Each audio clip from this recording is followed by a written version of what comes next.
Potencialmente, frikis están mando. Y bueno, llega el momento ya que empezamos en la tercera parte con spoilers, amanecer de la cosecha. Y es que después de que los fans estuviéramos desesperados porque queríamos otra historia de los Juegos del Hambre, por fin este año sacan el libro, hace apenas un par de meses. Y además, yo creo que nada vamos a tener la película. Bueno, no sé cuándo se va a hacer, cuándo se va a estrenar, pero ya están haciendo ya el cast, o sea que no sé si las grabaciones han empezado ya. ¿Tenéis idea? Todavía. Y comenzaría este año a grabar, y el del 2026 ya debería estar Absolutamente alucinante. Y seguro que muchos de vosotros estabais esperando este momento. O sea que vamos, sin más dilación, a hablar del Juego del Hambre, de Haymitch Abernathy. Yo personalmente ya os he comentado que es un libro que lleva esperando casi 10 años. Porque era la historia que quería, eran los Juegos del Hambre que más me interesaba leer. Y en su momento, creo que ahora ha cambiado un poco el concepto de escritores. Ahora es como que la gente se atreve más a escribir novelas, precuelas, tal, pero que en ese momento pues es algo que quiero la obra y pensaba que era algo que nunca íbamos a recibir, pero llega. Ahora, así, sinceramente, estirando de la tirita, ¿consideráis que es un buen libro o un mal libro?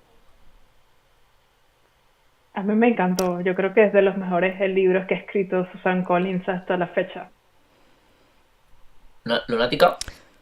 A mí me ha encantado, y eso que cuando o sea, tienes el anuncio de que van a hacer el libro de la historia de Haymitch, dices, bueno, ya sé cómo acaba, ¿no? Pero cuando comienzas a leer el personaje y dices, pero este es Haymitch, este no es el Haymitch que conozco, o sea, ¿qué narices va a pasar aquí para que se convierta en el despojo que es luego, ¿no? Y eso es lo que te hace estar todo el rato pensando y diciendo, ¿qué narices va a pasar aquí? Y sí, tiene cositas que ahora hablaremos de ello, pero pues un libro que además es que se lee rapidísimo y que sorprende. ¿Lo pondríais? De los 5 que tenemos. ¿Cómo? ¿En qué top pondríais el libro de los 5 que tenemos? Yo lo pondría, a ver, En Llamas sigue siendo mi favorito, sin duda. Creo que estoy entre el 3 o el 2, o sea, ponerlo entre el 3 o el 2 en el segundo lugar. Como digo, tengo que hacer una revisitada a los libros para ver cómo me siento con cada uno leyendo otra vez, pero sin duda está empujando al puesto número 2. Me encantó de verdad este libro, como dice Lunática, habiendo sabido de cómo termina la historia de Haymitch, no esperaba por completo todo lo que leí. De verdad que Susan Collins sabe, esa mujer es increíble porque sabe cómo sorprenderte, sabe cómo llegarte clavarte la espina en el corazón, sin duda es increíble. Y esto es algo que también se dice mucho cuando Susan Collins quiere decir algo, ella agarra el lápiz o escribe lo que sea y ese mensaje te queda clarísimo. De verdad que es un libro espectacular con todo el mensaje que te quiere dar. ¿Tú, Lunática, qué top lo pondrías? Pues yo, a ver, sí que es cierto que yo no he leído Balada de Pájaro Cantor, pero el mío, como ella, como Daniela, sigue siendo En Llamas. Y yo creo que por el cariño que le tengo al personaje, sí que sería mi top 2. Ok, curioso. Yo, personalmente, sí que debería también releerme los libros y echar una segunda ojeada, pero tengo mis opiniones más diversas con este libro. No considero que sea un mal libro, considero que es un muy buen libro, que tiene cosas muy interesantes, tiene personajes muy memorables. Pero bueno, para mí difícilmente sería más que un top 4 de los 5 que hay. O sea que por ahí se queda. Pero bueno, vamos a ver exactamente. Vamos a separar por fragmentos este libro, ¿no? Con esta obra. Si quieres, pues tocamos el tema más discutido que he podido encontrar en redes sociales por parte del fandom, y es el tema del famoso fanservice que nos dan en el libro. ¿Realmente vosotros pensáis que es tan exagerado el fanservice que podemos encontrar? No, yo creo que no, porque eh, Susan Collins está incluyendo personajes que ya han sido previamente introducidos en la saga. Y, por ejemplo, con Beatty, con Wires, con Max, y creo que funciona con la línea de tiempo y con el universo que ya viene desarrollando, pues, con todo lo que escribió de Balada de Paz y las serpientes, todo se va uniendo, está uniendo cabos en la historia y no considero que sea fanservice la introducción de los personajes como los otros vencedores. No sé, ¿qué otras opiniones habrán? Porque la verdad tampoco he escuchado mucha mención del fanservice, por lo menos en este libro, que no tengo mucho conocimiento con qué es lo que están diciendo las demás personas. Yo sí que personalmente aquí tengo que decirte, nunca me quejaré del fanservice, me parece maravilloso que traigas personajes que ya conocemos, incluso aquí hay un tipo de fanservice, o sea, por los dos lados, porque está conectando personajes que nos ha desarrollado o nos ha planteado, y más que personajes descendientes, en Balada de Pájaro Cantores, todo el tema de los apellidos, por ejemplo, creo que era súper interesante ver a personajes que nos habían presentado en pequeñas pinceladas en Balada de Pájaro de Cantores, sobre todo en el Capitolio. Y en cambio luego tenemos personajes que aparecieron en los Juegos del Hambre, en Llamas y en estas sagas. Sí que considero que creo que hay ciertas teclas que ha apretado con demasiada facilidad. A mí hay una que me saca muchísimo, no es, o sea, que me chirría, y es el tema del padre de Katniss. Considero que es muy bonito, considero que está bien hilado. Lo que no entiendo es que Haymitch no haya encontrado un momento en toda la saga posterior, en todos esos libros, de decirle a Candice, bueno, si es que tu padre era mi mejor amigo. Y Claro. más con incluso ese sentimiento de culpa que tiene un poco Haymitch al final, cuando dice que ha visto a su mejor amigo con su hija en el mercado, tal, no sé qué, y que tiene un poco un sentimiento de culpa de cómo les trató, de que les ha lanzado piedras a la madre de Candice y no sé qué. Y en cambio, cuando Candice va en el tren, hasta que Candice no le dice espabila, el tío está como, yo estoy borracho, tú muérete, asume que te vas a morir y ya está, me da igual quién eres. A mí eso me ha impactado, la verdad. Creo que también el tema de Beatty está, o sea, está bien puesto el personaje, creo que es también muy interesante este tema de especie de revolución y además creo que es muy entendible que Haymitch haya tenido ayuda para poder hacer todo el tema de la arena. Sí que me extraña que Viti no comentara nada nunca luego de que había tenido un hijo, que perdió a un hijo, o de que, yo qué sé, que en algún momento es raro. Son cosas que yo creo que es verdad que se nota que ha escrito el libro a posteriori y que no tenía pensadas, y aquí, pues, a veces puedes chirriar, pero bueno, que no me voy a quejar de que esos personajes estén ahí porque creo que quedan muy bien con la novela.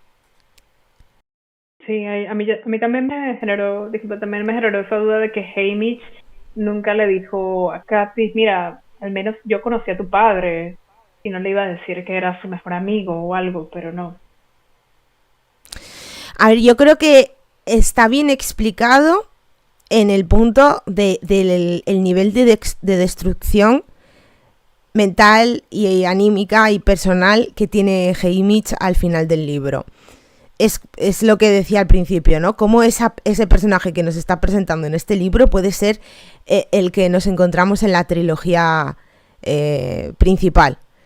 Y yo creo que es eso, es que está tan destruido que no quiere recordarlo, no puede recordarlo o no es capaz.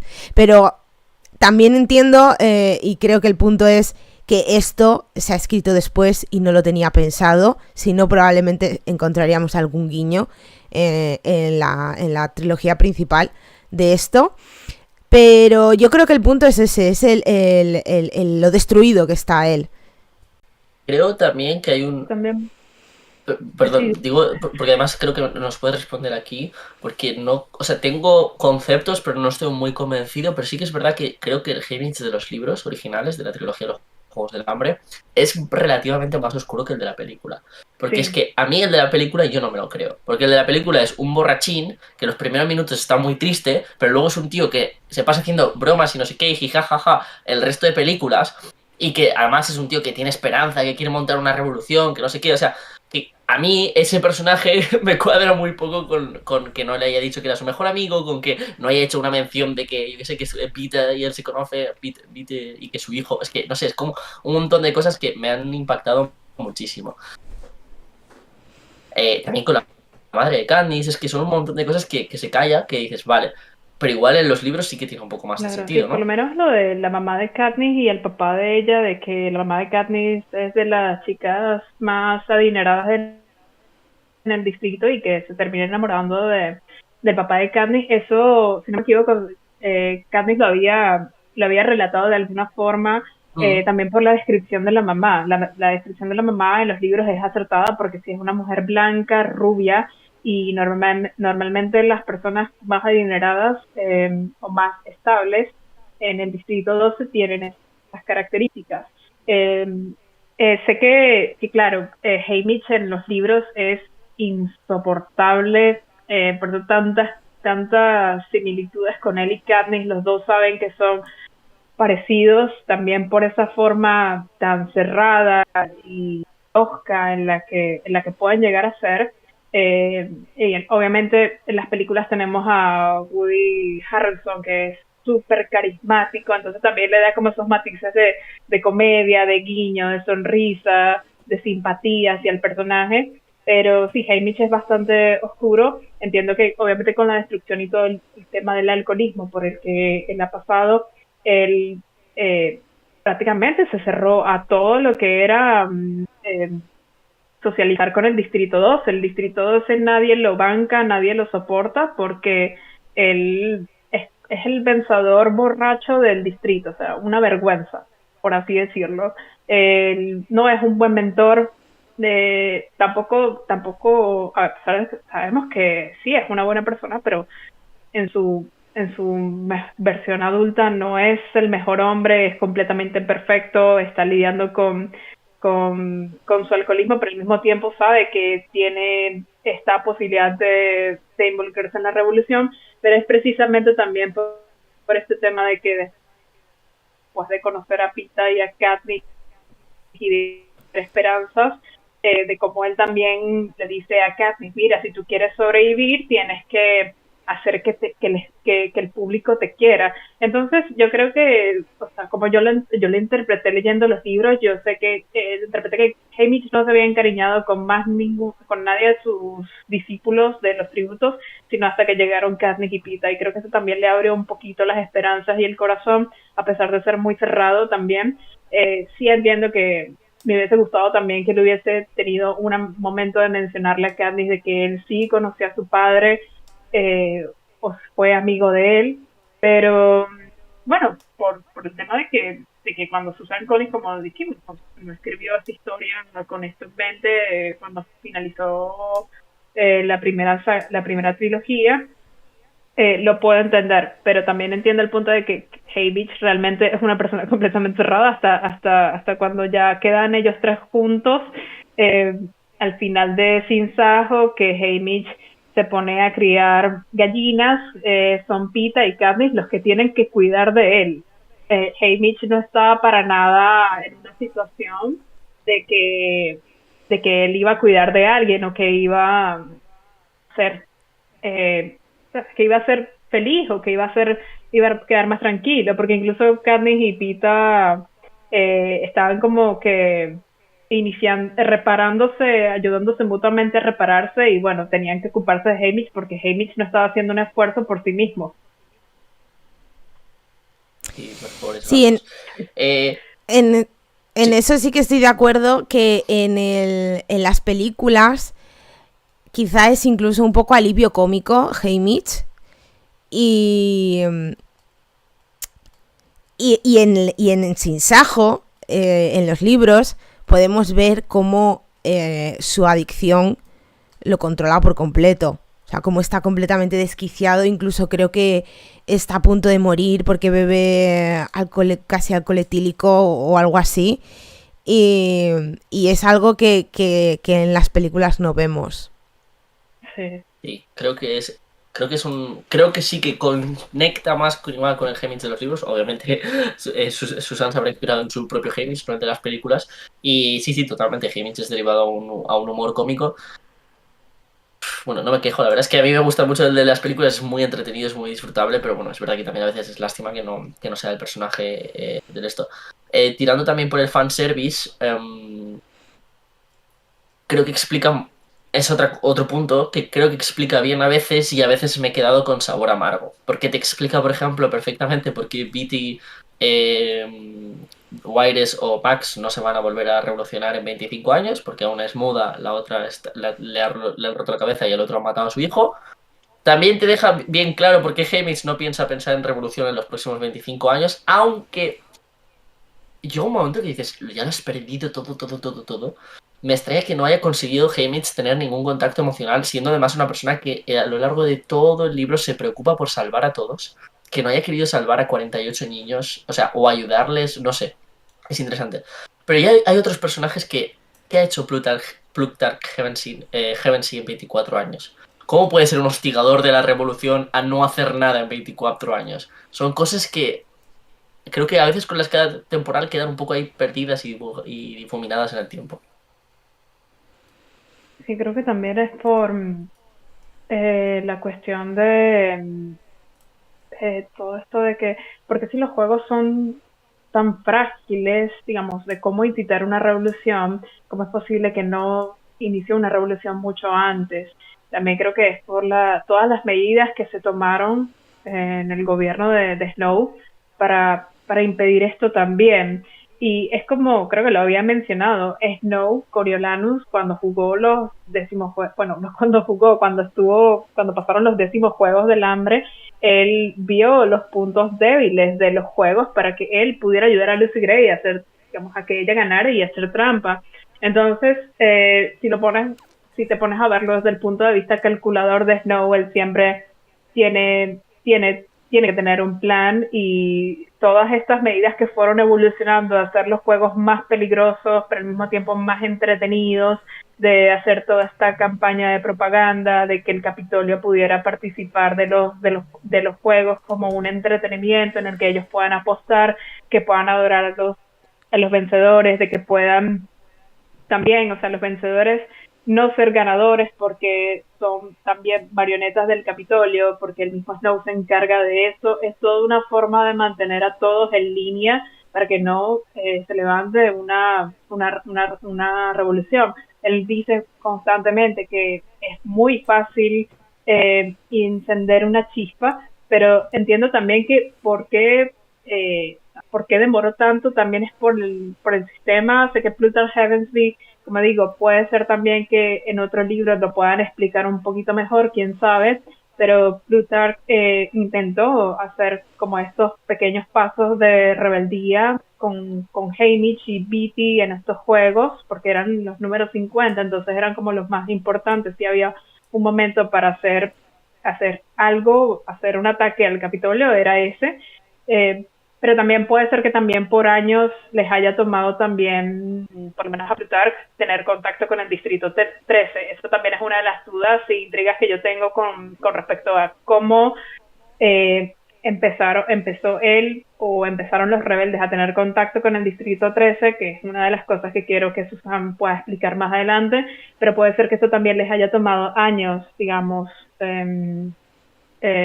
para poder, digamos, decidir empezar. Y Katniss, como bien vemos, ella hizo un acto de rebelión inconscientemente, sin tener esperanzas de vivir al día siguiente, y ella y Pita salen vivos de los Juegos del Hambre y sin saber realmente las repercusiones que eso tiene. Y realmente lo que ella hizo fue darle esperanza a la gente y a los rebeldes de poder actuar en contra del Capitolio. Entonces eso fue como que el inicio de que la revolución se pudiera como reagrupar, pero hay muchas preguntas, como te digo, de cómo empezó Plutarch a involucrarse con el Distrito 13, porque han demorado también tanto tiempo en hacer una revolución, que otras cosas, que otras acciones de rebeldía tal vez han tratado de hacer que no funcionaron. Lo de Beatty, después de haber leído lo que él hizo en este libro, creo que entiendo más también su mentalidad en el libro de En Llamas. No tenía idea de que él tenía una familia. Tampoco le explican mucho, porque tampoco te explican mucho de él en lo personal. Creo que los únicos personajes de los que te dan un poquito más de trasfondo son Finnick y Joanna, pero hasta cierto punto en el caso de Joanna, pero en el caso de Beatty, Wires y Bax no te dan mucho contexto. Entonces creo que esta fue también una oportunidad de darles un poquito de espacio para explorarlos y darles un poquito de protagonismo también. Ey, tú, potencial friki, sí, te hablo a ti. ¿Te ha gustado lo que has visto? Pues aquí te dejo la charla completa. Recuerda dejar tu like y suscribirte si no lo estás, y que los sueños siempre te acompañen.